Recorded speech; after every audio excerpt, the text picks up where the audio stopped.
మోక్షమును పొందడానికి ప్రధాన ఉపకరణం ఎవరు అంటే పత్ని. అందుకని ఆమె ధర్మపత్ని. ఆ ధర్మమునకు పాడు చేసేది కామము. అది విశృంఖలత్వాన్ని పొందుతుంది. ఒక వయసు వచ్చిన తర్వాత కామమును ధర్మంతో ముడివేయకపోతే, కామము ధర్మమును అతిక్రమిస్తే ప్రమాదానికి వెళ్తుంది. విశ్వనాథ సత్యనారాయణ గారు చెలియలి కట్ట అని ఒక నవల రాశారు. అది పురుషార్థముల గురించి. నిజానికి సముద్రం అంత గొప్పది. అది తలుచుకుంటే ఊళ్ళ మీదకి వచ్చేయగలదు. ఒకప్పుడు వచ్చేయలేదు, ఈ సీమలో వచ్చేయగలదు. కానీ చేతకాని దానిలా ఒడ్డు వరకు వచ్చి కెరటాలు వెనక్కి వెళ్ళిపోతుంటాయి. పురుషుడు తనంత తాను ఎంత శక్తివంతుడైనా, ఎంత కీర్తివంతుడైనా, ఎంత గొప్పవాడైనా తన ప్రతిజ్ఞకి తాను కట్టుబడతాడు. ధర్మీచ అర్థేచ కామీచ నాతిచరామి.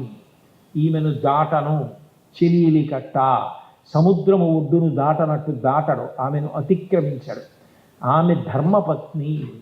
ధర్మపత్ని అన్న మాటకు అర్థం ఏంటంటే కామము ధర్మంతో ముడిపడింది. మొట్టమొదట శరీరమునందు ఒక వయసు వచ్చిన తర్వాత మనసులో కలిగేటటువంటి కామము ధర్మంతో ముడిపడిపోతే అర్థము ప్రభవిస్తుంది. అందులోంచి కామము ఆమె యందు అన్వయమైంది కాబట్టి ఇప్పుడు ధార్మికమైన అర్థం కలిగింది. అందుకే ధర్మ ప్రజా సంపత్త్యర్థం అని సంకల్పం చెప్తారు వివాహంలో. ధార్మికమైన సంతానం కావాలి నాకు. కామము ధర్మముతో ముడిపడి ధర్మపత్ని యందు అన్వయమైతే కొడుకు కూతురు పుట్టారు.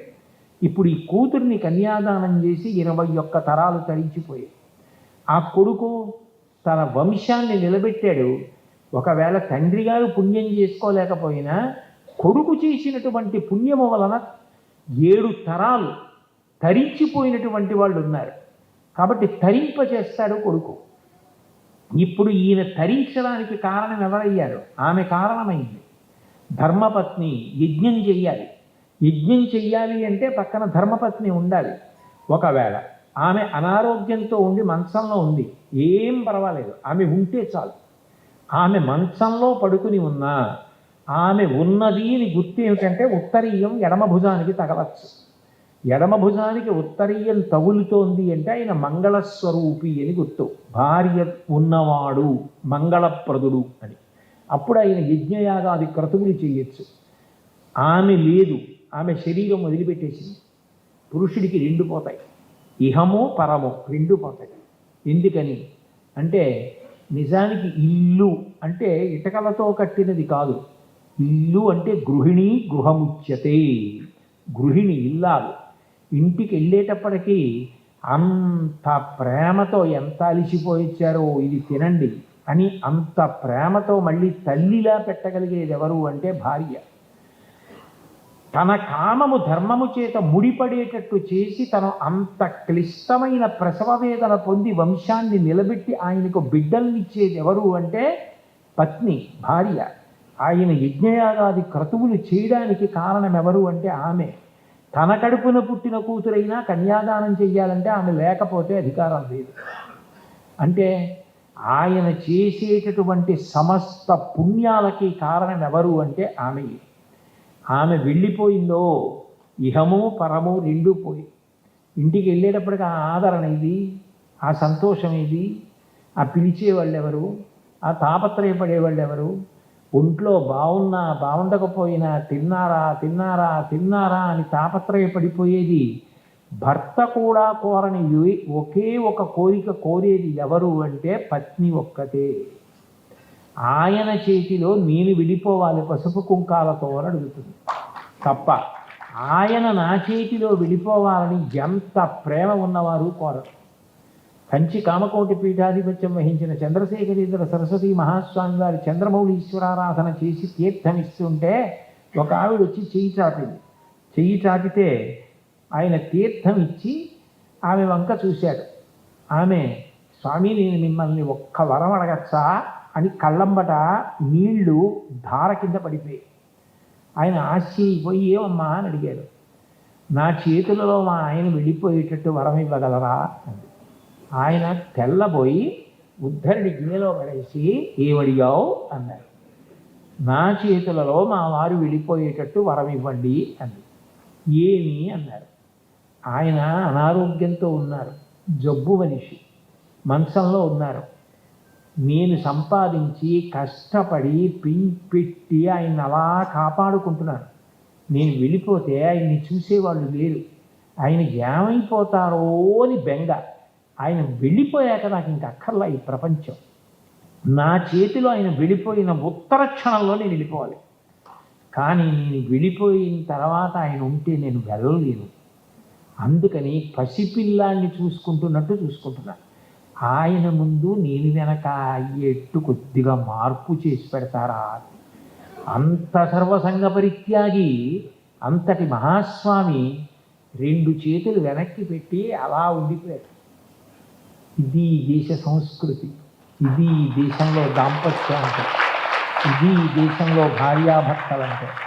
ఆమె కోరిన కోరిక ఎంత గొప్ప కోరికో చూడండి అన్నారు.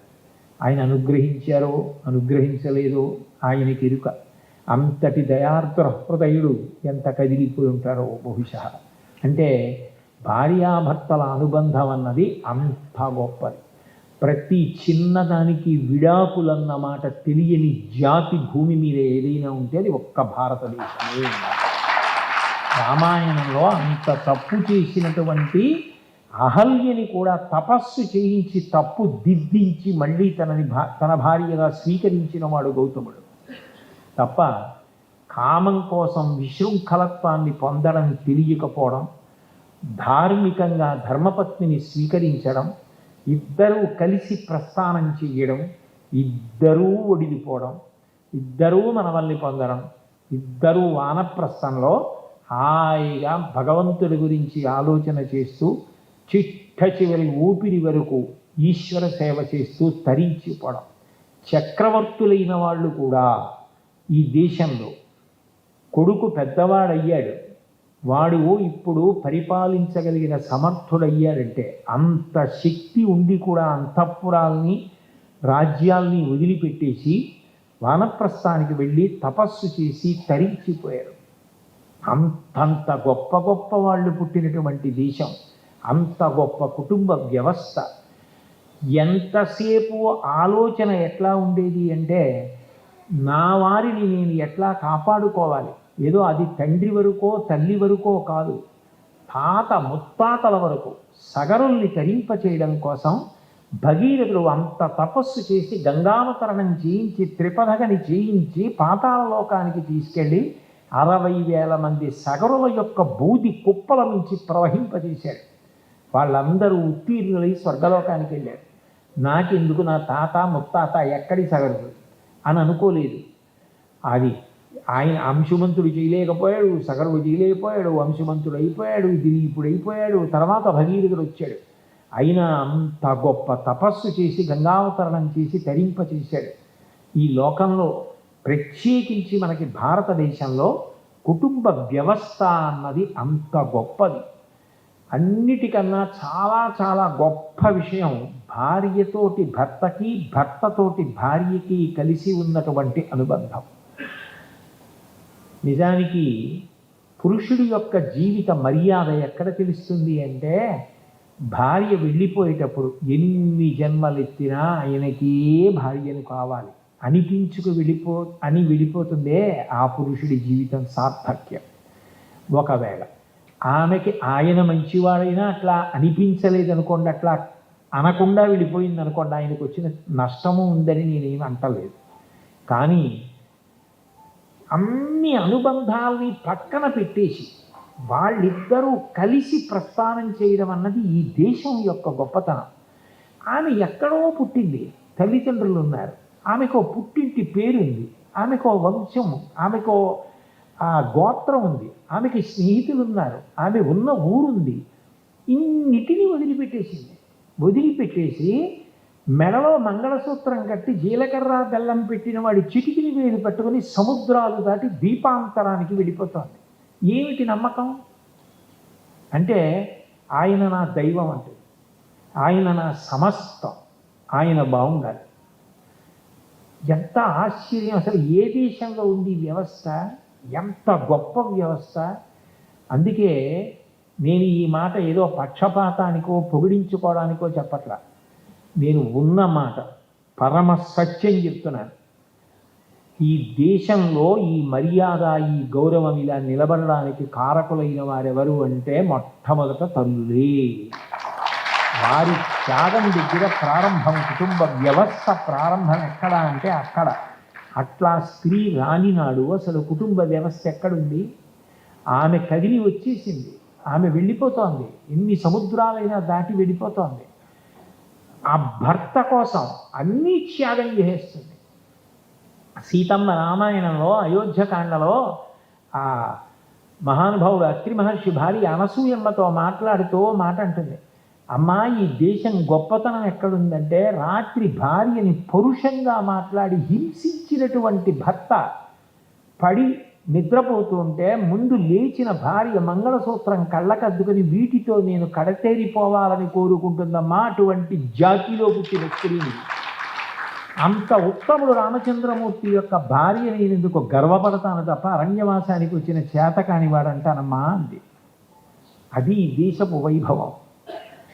చిట్ట చివరికి చేరేటప్పటికి పైకి మాట్లాడరు కానీ గుప్తంగా మనసులో బెంగ అంతా ఏమిటంటే, నాకన్నా ముందు ఇది వెళ్ళిపోతే పర్వాలేదు, నేను ఉంటాను, నేను చూస్తాను, ఆఖరి వరకు నేను ఏదో చూడగలను, ఏదో తాపత్రయం ఆయనకి.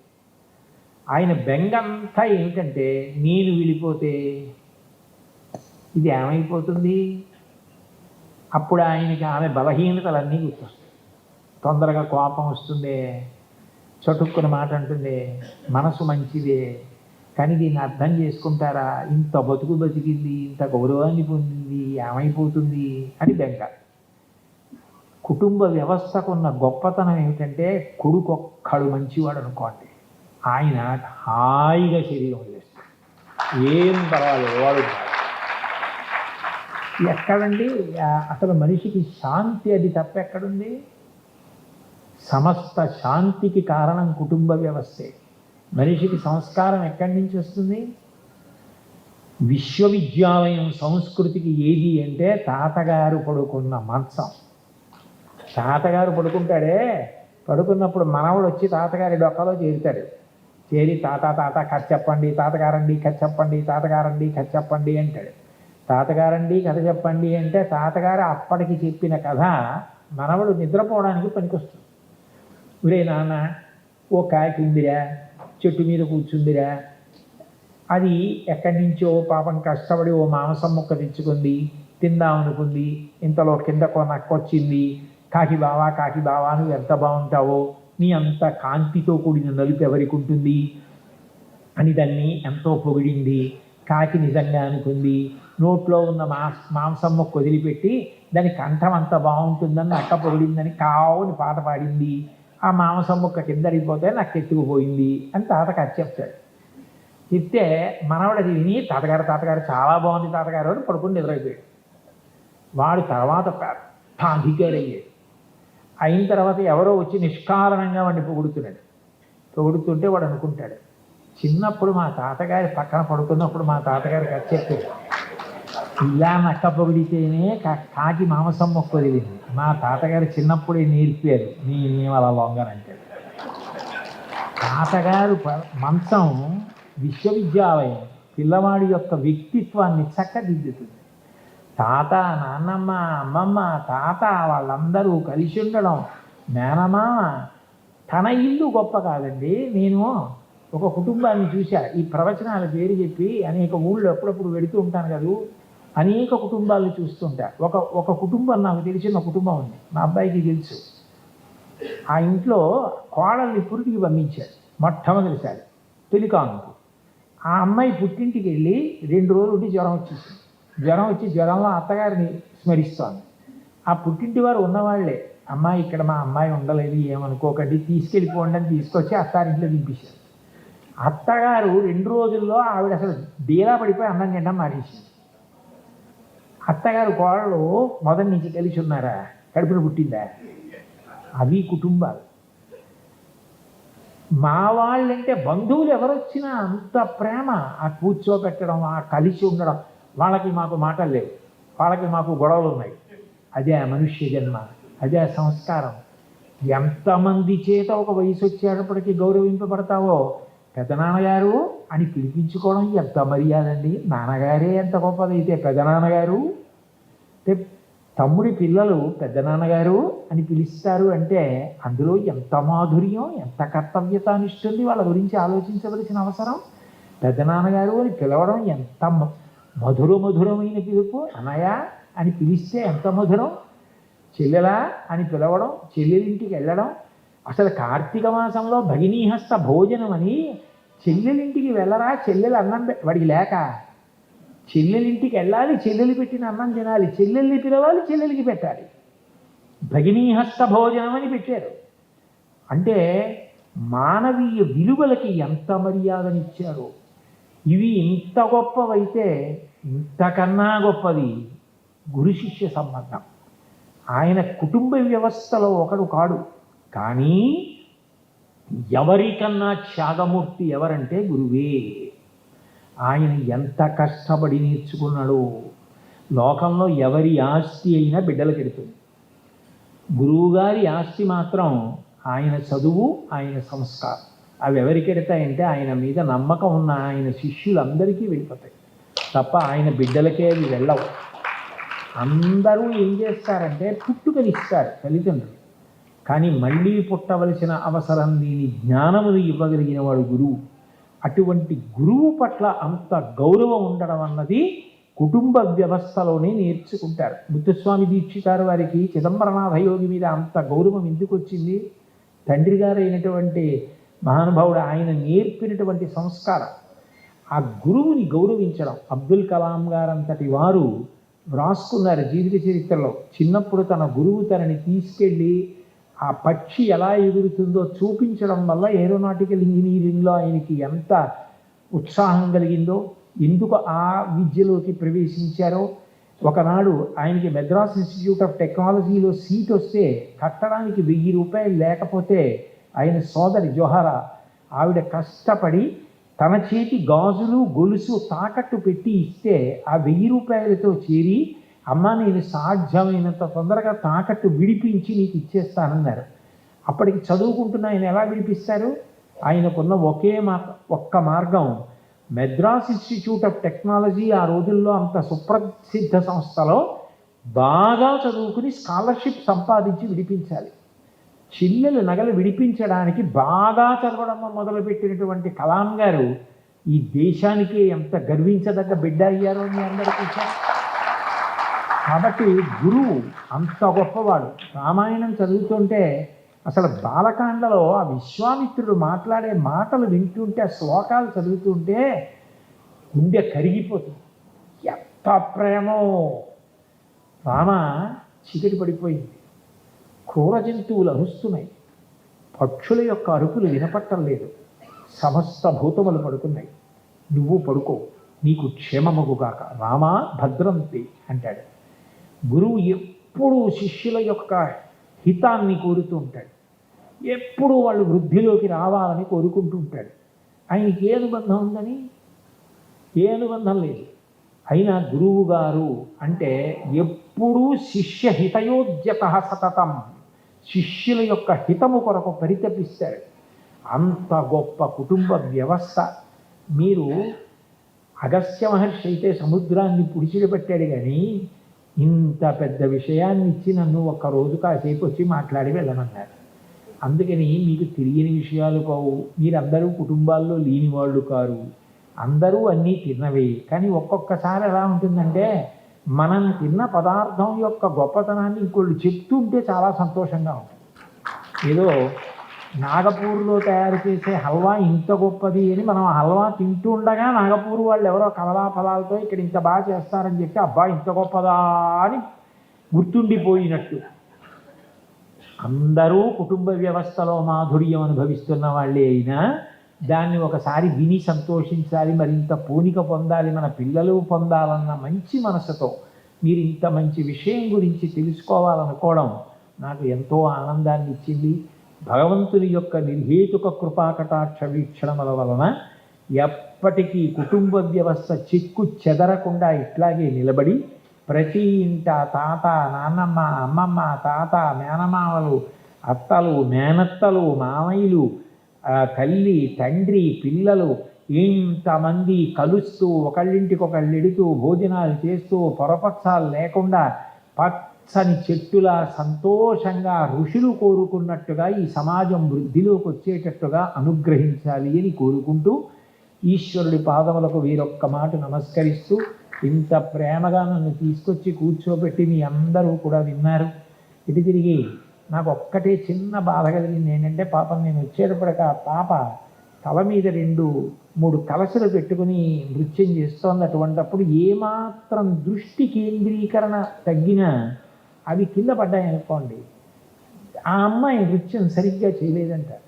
అందుకని నేను వచ్చినప్పుడు నా చుట్టూ చేరితే ఆ అమ్మాయికి దృష్టి కేంద్రీకరణ పోతే పాపం చిన్న పిల్ల ఎక్కడ అప్రతిష్టపడి చిన్నబుచ్చుకుంటుందో అని బెంగబెట్టుకుని, అయ్యో నా వల్ల ఆ అమ్మాయికి అట్లా కష్టం రాకూడదని ఇప్పుడేం వద్దు, ఏం వద్దు